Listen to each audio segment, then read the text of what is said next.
हमारी आज की वुमेन ऑफ सब्सटेंस हैं स्वर कोकिला, भारत रत्न लता मंगेशकर जी। लता दीदी के बारे में कुछ कहना जैसे सूर्य को दीपक दिखाना है। लता दीदी भारत के नभमंडल पर दैदीप्यमान सूर्य की तरह थीं।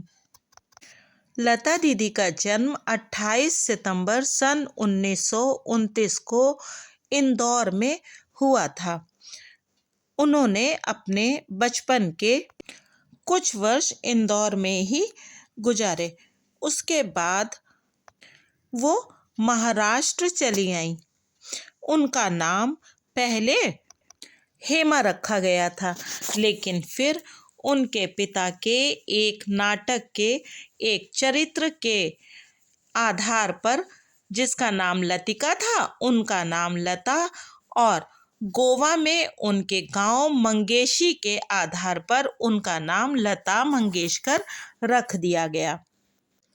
उनके पिता पंडित दीनानाथ मंगेशकर जी रंगमंच के एक बहुत ही प्रसिद्ध गायक और कलाकार थे।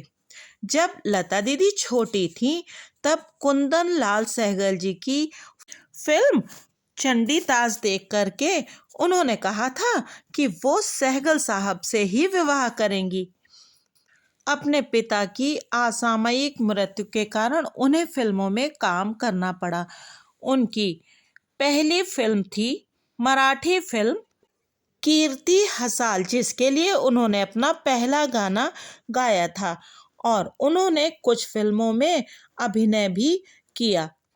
उन्होंने सन 1945 में हिंदी फिल्म बड़ी माँ में भी एक्टिंग की थी। लता दीदी केवल एक दिन के लिए स्कूल गई थी।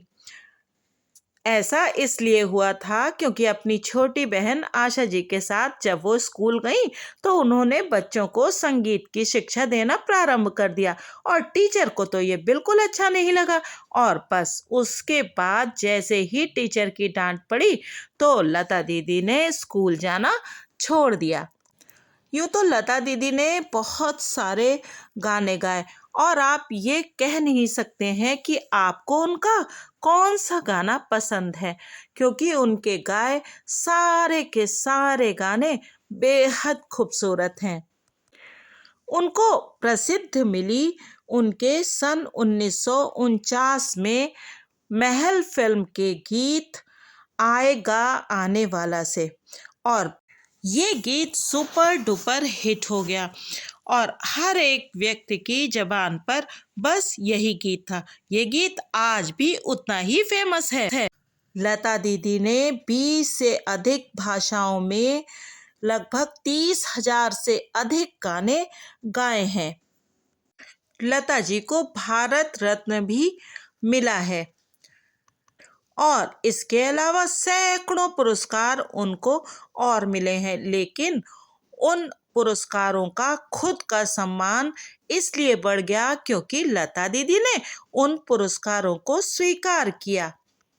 लता दीदी ने घर की जिम्मेदारियां उठाने के लिए बहुत छोटी सी उम्र में काम करना शुरू कर दिया था। लेकिन आपको मालूम है ना कि लता दीदी को क्रिकेट का बहुत शौक था, और जैसा बताते हैं कि लता दीदी विवाह करना चाहती थी महाराज राज सिंह डूंगरपुर साहिब से, लेकिन क्योंकि महाराजा ने अपने माता पिता को वचन दिया था कि वो किसी राज परिवार की कन्या से ही विवाह करेंगे, इसीलिए लता जी का विवाह उनके साथ नहीं हो सका। 19 दिसंबर सन 1935 को जन्मे महाराजा राज सिंह डूंगरपुर साहिब क्रिकेट भी खेलते थे और बीसीसीआई से भी जुड़े हुए थे। 12 सितंबर सन 2009 को महाराजा साहिब का मुंबई में निधन हो गया। 6 फरवरी 2022 को लता दीदी भी हम सब को छोड़ करके चली गईं। हम सब के जीवन में बहुत सारे क्षण ऐसे आते हैं जब हम बहुत खुश होते हैं या बहुत दुखी होते हैं या फिर बस कभी कभी ऐसे ही बैठे बैठे। और मुझे पूरा यकीन है कि ऐसे ही पलों में आपने लता दीदी का कोई ना कोई गीत जरूर या तो गाया होगा या सुना होगा।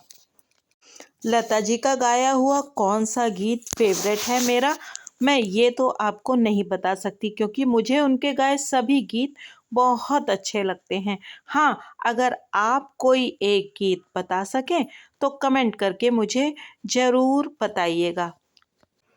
लता जी के बारे में आज इस वीडियो को बनाकर मुझे तो ऐसा लग रहा है जैसे अभी तक ये केवल शरीर था, अब इसमें आत्मा भी आ गई है। आपको ये वीडियो कैसा लगा मुझे ज़रूर बताइएगा। और हाँ, इस चैनल को प्लीज़ सब्सक्राइब करिए और लाइक तो अवश्य ही कीजिए। अगर आपको अच्छा लगे तो शेयर भी कीजिए। लता दीदी को हम सब की तरफ से हार्दिक श्रद्धांजलि।